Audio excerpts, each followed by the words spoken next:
avec la célébrité peuvent parfois venir quelques inconvénients de taille. Présent sur le plateau de Touche pas à mon poste ce mardi 10 janvier 2023, Jean-Michel Maire en a apporté la preuve pure et dure. Encore choqué par sa récente mésaventure, le chroniqueur sulfureux a révélé avoir été victime d'une tentative de chantage et d'extorsion de fonds. Tout a commencé par de simples échanges séducteurs sur les réseaux sociaux. On le sait, il faut se méfier des réseaux sociaux. Mais pour les personnalités publiques, la méfiance doit être encore plus accrue. Souvent victimes de chantage ou de menaces, les célébrités doivent sans cesse contrôler les informations qu'ils communiquent via ces célèbres plateformes. Pour Jean-Michel Maire, la tentation a été trop forte. Dernièrement j'ai été victime d'une tentative de chantage et d'extorsion de fonds. J'étais célibataire à ce moment-là.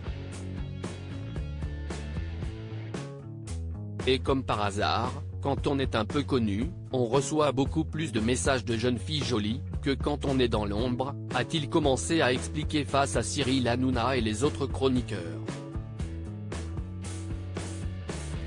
Si est arrivé progressivement rapidement, les choses deviennent plus sérieuses entre le journaliste de 61 ans et la jeune femme. Du coup, j'ai commencé à parler avec cette jeune fille-là, on s'est échangé des photos. Moi, j'étais en pleine confiance parce que ça faisait tellement de temps qu'on parlait.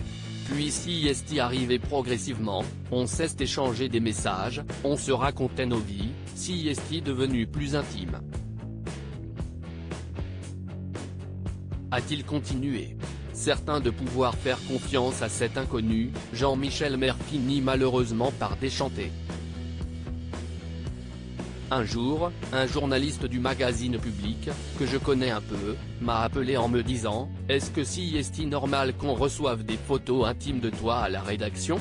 J'ai écrit à la personne, et sachant qu'elle était dévoilée, elle m'a tout de suite dit qu'elle réclamait 25 000 € pour cesser d'essayer de vendre les photos en question à la presse, a-t-il ajouté avant de conclure. J'ai contacté la police, qui a tenté de donner rendez-vous et de piéger cette personne, car elle prenait vraiment des précautions avec des téléphones à carte prépayée, etc.